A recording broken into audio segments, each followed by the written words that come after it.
الشیطان الرجیم بسم اللہ الرحمن الرحیم۔ پناہ چاہتا ہوں میں اللہ کی شیطان مردود سے۔ شروع اللہ کے نام سے جو بڑا مہربان نہایت رحم والا ہے۔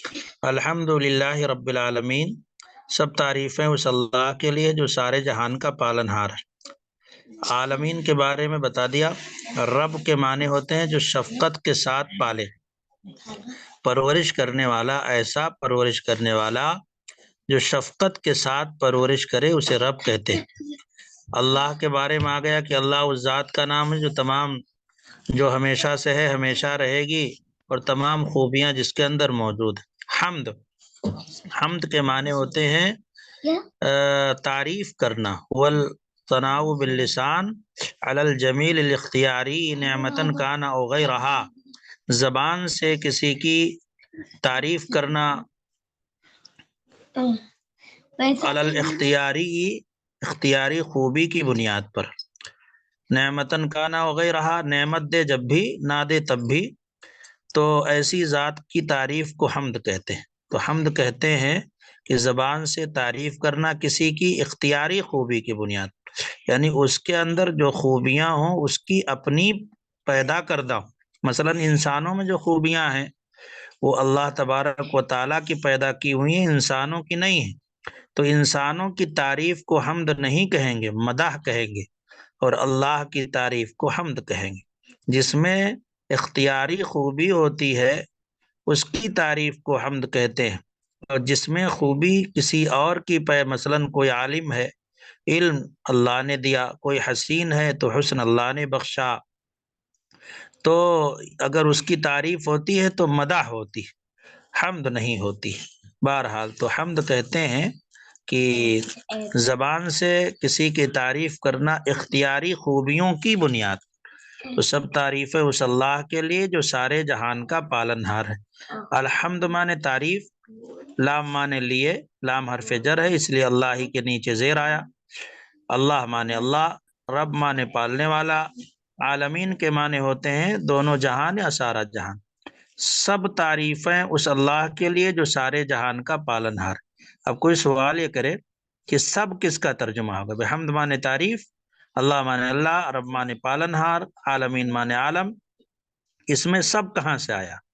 تو یہ جو الف لام ہے نا، اسی کا ترجمہ سب سے ہو رہا ہے۔ ظاہر ہے بغیر گرامر کے کوئی پڑھے مفسر گرامر پڑھے مفسر بننے کی کوشش کرے تو دھوکہ کھائے گا قدم قدم پر۔ تو الحمدللہ رب العالمین میں جو الف لام لگا ہوا ہے، اسی الف لام کا ترجمہ سب کا ہو رہا ہے۔ اس کو کہتے ہیں الف لام استغراقی، جو تعریف کی سب انواع اقسام کو گھیر لے، ساری تعریف ہے۔ تو الف لام کا ترجمہ ساری تعریفوں سے ہو رہا ہے۔ کیوں؟ اس لیے کہ الف لام استغراقی ہے، سب تعریف ہے اس اللہ کے لیے جو سارے جہان کا پالن ہار ہے۔ حدیث میں آیا ہے کہ جب بندہ نماز میں کہتا ہے الحمدللہ رب العالمین، تو اللہ تبارک و تعالیٰ فرماتا ہے میرے بندے نے میری حمد بیان کی۔ الرحمن الرحیم، بڑا مہربان نہایت رحم والا، بڑا مہربان نہایت رحم والا ہے۔ رحمان رحیم کی تفسیر بسم اللہ الرحمن الرحیم میں بتا دی۔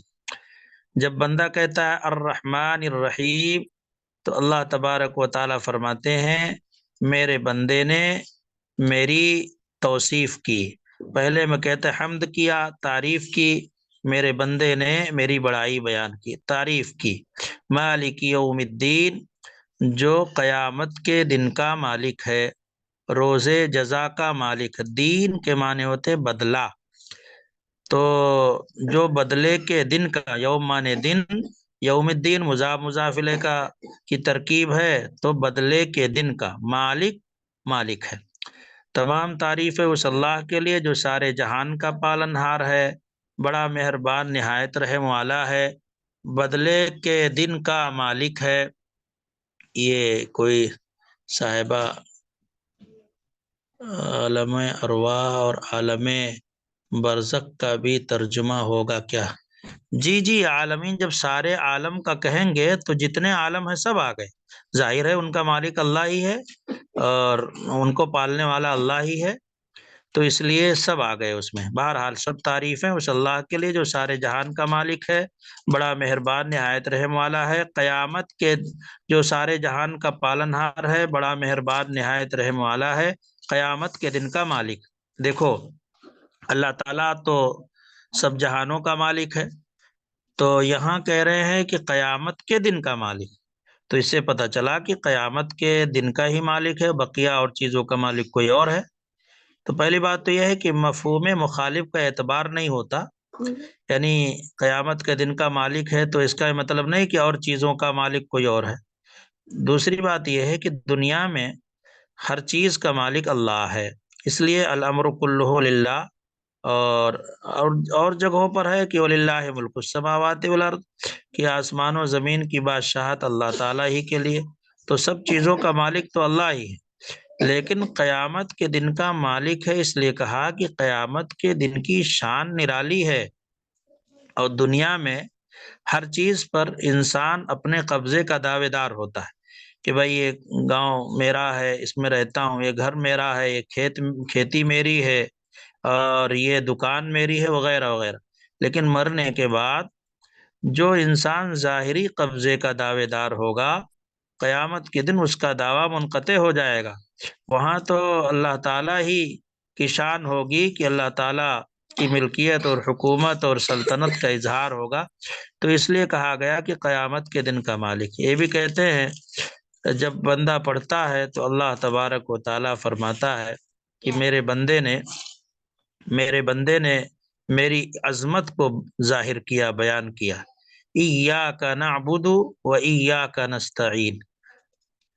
ایاک نعبد کے معنی عبدا یعبد، باب نصرہ ینصر سے، واحد متکلم جمع متکلم کا صیغہ ہے، عبدا یعبد، اعبد نعبد، اعبد میں عبادت کرتا ہوں، نعبد ہم عبادت کرتے ہیں، تو ہم عبادت، ایاک نعبد ہم تیری ہی، ایاک مانے تیری، ایاک اصل ہے نعبد ایاک، تو نعبد فعل، ضمیر اس میں فاعل، ایاک مفعول، لیکن مفعول کو پہلے لائے، اس کے بعد فعل فاعل کو لائے، کیونکہ جب ایسا کریں گے کہ مفعول کو پہلے لے آئیں گے، فعل فاعل کو بعد میں لائیں گے، تو ترجمے میں تخصیص پیدا ہو جائے گی، یعنی تیری ہی، تو ہی کا جو ترجمہ نکلا وہ اس لیے نکلا کہ نعبدو بعد میں لائے، ایاکا پہلے لائے، یعنی مفعول کو مقدم کیا، فعل فاعل کو مؤخر کیا، تو اس لیے ہی کا ترجمہ، ہم تیری ہی عبادت کرتے ہیں اور تجھ سے ہی مدد طلب کرتے ہیں۔ تو نعبدو اور نستعینو، نعبدو عبدا یعبدو سے بتایا جمع متکلم کا صیغہ ہے، نصرہ ینصرو سے، اور نستعین من الاستعانہ، سین تا علامت ہے باب استفعال کی، تو باب استفعال سے ہے، اور مضارع کا صیغہ ہے، اور نون ہے تو نون علامت ہے جمع متکلم کی، تو نعبدو اور نستعینو دونوں جمع متکلم، فعل کے اعتبار سے باب استفعال سے آئے گا اور فعل مضارع ہوگا، نعبدو نصرہ ینصرو سے آئے گا، فعل مضارع ہوگا۔ بہرحال ہم تیری ہی عبادت کرتے ہیں اور تجھ ہی سے مدد طلب کرتے ہیں۔ دیکھو نعبد ایاکا، نستعین ایاکا، ایاکا ایاکا پہلے لایا جو مفعول ہے، اسی مفعول کو پہلے لانے کی وجہ سے اس کا ترجمہ تجھ سے ہی مدد طلب کرتے ہیں اور تیری ہی عبادت کرتے ہیں۔ جب بندہ یہ پڑھتا ہے تو اللہ تعالیٰ کہتا ہے کہ میرے بندے نے، یہ آیت میرے اور میرے بندے کے درمیان تقسیم ہے، یعنی آدھی اس کے لیے ہے اور آدھی میرے لیے ہے۔ تو اللہ تعالیٰ فرماتا ہے کہ اب جو میرا بندہ مانگے گا میں اسے عطا کر دوں گا۔ یہ حدیث شریف میں ہے، مستند حدیث ہے کہ الحمدللہ رب العالمین جب پڑھتا ہے تو اللہ کہتا ہے میرے بندے نے میری حمد بیان کی، الرحمن الرحیم، میرے بندے نے میری تعریف کی، مالک یوم الدین، میرے بندے نے میری عظمت کو بیان کیا، ایاک نعبد و ایاک نستعین جب پڑھتا ہے تو اللہ تعالیٰ کہتا ہے کہ یہ آیت میرے اور میرے بندے کے درمیان مشترک ہے، اب اس کے آگے میرا بندہ جو مانگے گا میں اسے عطا کروں گا۔ اہدنا الصراط المستقیم، اب ہم نے بھی یہ پڑھا تو ہمارے رب نے بھی یہ کہا ہوگا، تو اب دیکھیں اہدی، اہدی ہدا یہدی، باب ضربا یضربو سے، تو یہ فعل امر ہے، اہدی، اہدی نہ ہم کو دکھلا، مانے ہم کو، اہدی دکھلا ہم کو، فعل امر ہے باب ضربا یضربو سے، اہدنا دکھلا ہم کو، کیا دکھلا؟ الصراط المستقیم، سیدھا راستہ، صراط موصوف راستہ، مستقیم صفت سیدھا، صراط راستے کو کہتے ہیں، مستقیم استقامہ یستقیم استقامتن مانے سیدھا ہونا، تو مستقیم اس میں یہ جو ہے صفت مشبہ ہے، فاعل کے وزن پر مستقیم، جس کے معنی ہے سیدھا راستہ، تو اہدنا الصراط المستقیم، دکھلا ہم کو سیدھا راستہ۔ اب یہ جب پڑھتا ہے تو ظاہر ہے کہ اللہ نے وعدہ کر ہی لیا ہے، تو اللہ تعالیٰ کہتے ہوں گے کہ ہاں ہم تمہیں سیدھا راستہ دکھلا دیں گے۔ اب سیدھا راستہ کیا دنیا میں تو ہے نہیں کہ رائٹ مار کر لیفٹ ہو جانا، اور اس طریقے سے محسوس راستہ ہو تو بتا دیا جائے۔ اب یہاں سے کہا جا رہا ہے کہ سیدھا راستہ کون سا؟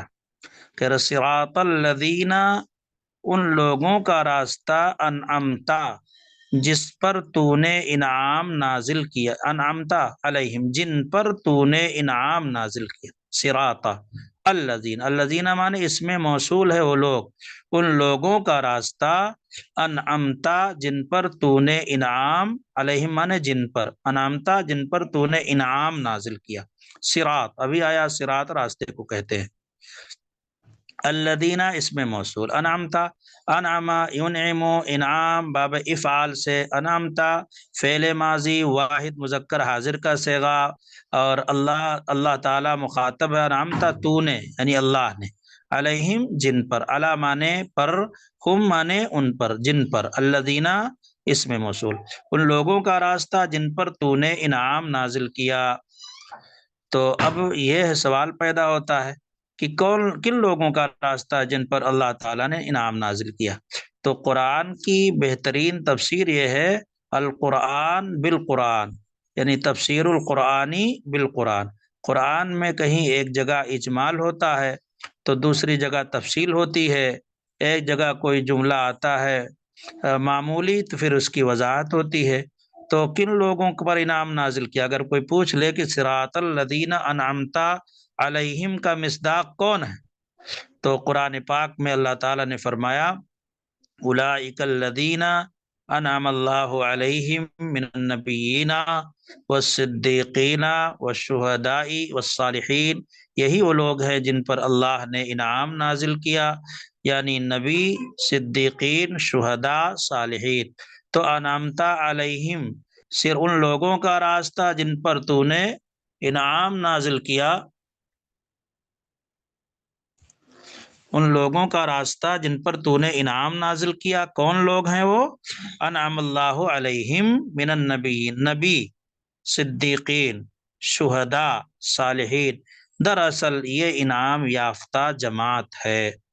پھر فرمایا غیر المغضوب، غیر مانے نہ کی، غیر المغضوبی، غیر المغضوبی نہ کی ان لوگوں کا راستہ، علیہم جن پر، مغضوب غضب نازل ہوا، نہ کی جن پر غضب نازل ہوا، مغضوب غضب یغضب، ضرب یضرب، اس میں مفعول ہے، مغضوب مفعول کے وزن پر، جن پر غضب نازل ہوا، اللہ کا غصہ نازل ہوا، تو غیر المغضوبی علیہم کون لوگ ہیں؟ وباؤوا بغضب من اللہ، لیے پھرتے ہیں اللہ کے غضب کو، کون لوگ؟ یہودی مراد، یہودیوں پر اللہ کا غضب نازل ہوا، تو فرمایا گیا ان لوگوں کے راستے پر چلا جن پر تو نے انعام کیا، نہ کہ ان لوگوں کا راستہ جن پر تیرا غضب نازل ہوا، ولا الضالین اور نہ گمراہوں کا، ضل یضل باب ضرب ضلالتن، گمراہ، ضال گمراہ، ضالین ضالون ہوتا لیکن غیرہ کی وجہ سے وہ ضالین ہے، یعنی اس میں فاعل ہے، ضال اس میں فاعل، مغضوب اس میں مفعول، تو ترجمہ ہوگا کہ نہ کہ ان لوگوں کی راہ پر جن پر تیرا غضب نازل ہوا، اور نہ گمراہوں کا، تو مغضوب کے مصداق یہودی ہیں اور ضالین کے مصداق نصارہ ہیں، دونوں گمراہ ہیں۔ مغضوب اللہ کا غضب ان پر نازل ہوا، ظاہر گمراہ ہوں گے تبھی، لیکن مغضوب اور ضال دونوں کی گمراہی میں تھوڑا سا فرق ہے۔ ایک جو نفرت میں گمراہ ہو اسے مغضوب کہتے ہیں، اور جو محبت میں گمراہ ہو اسے ضال کہتے ہیں۔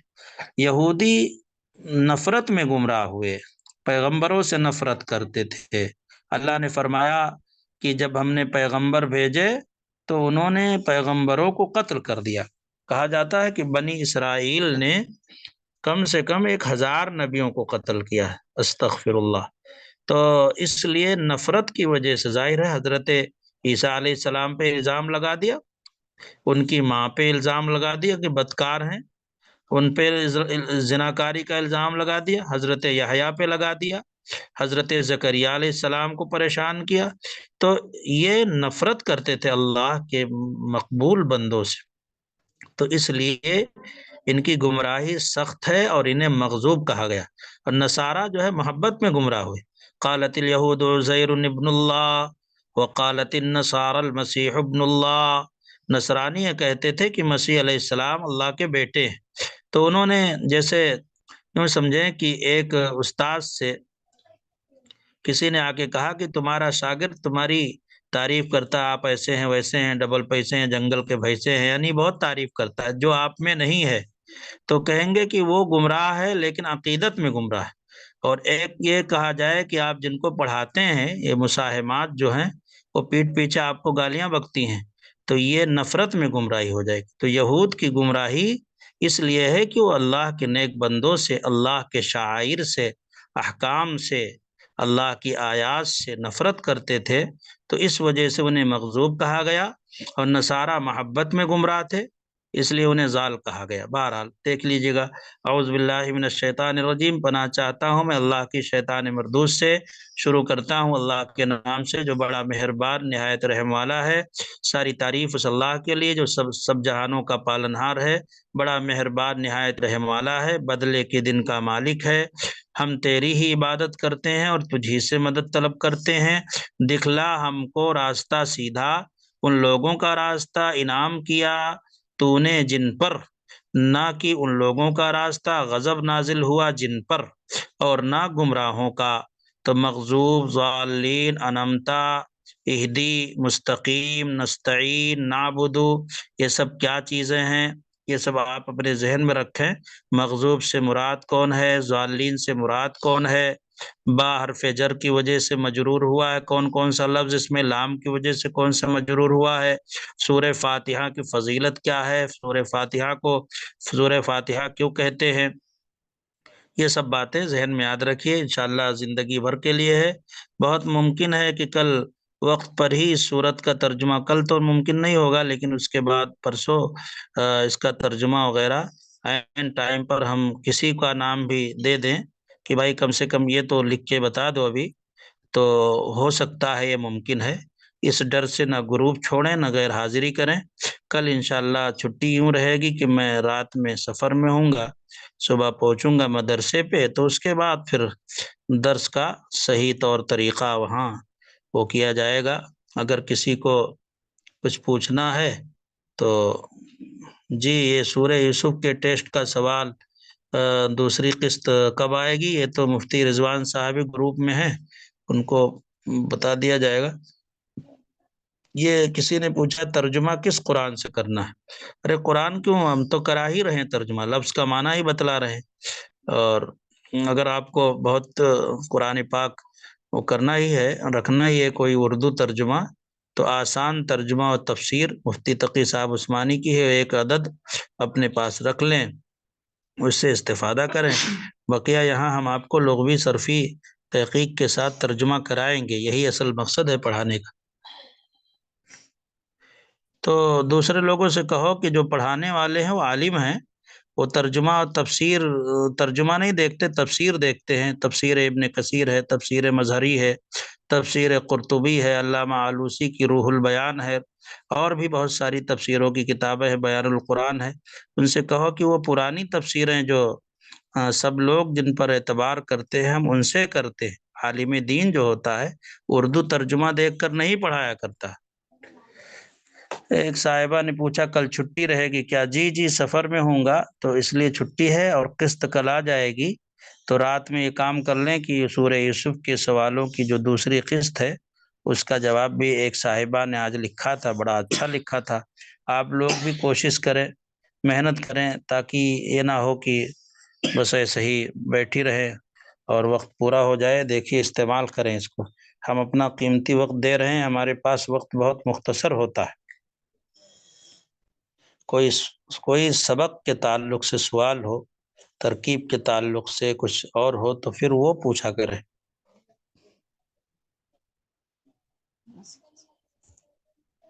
السلام علیکم ورحمۃ اللہ وبرکاتہ۔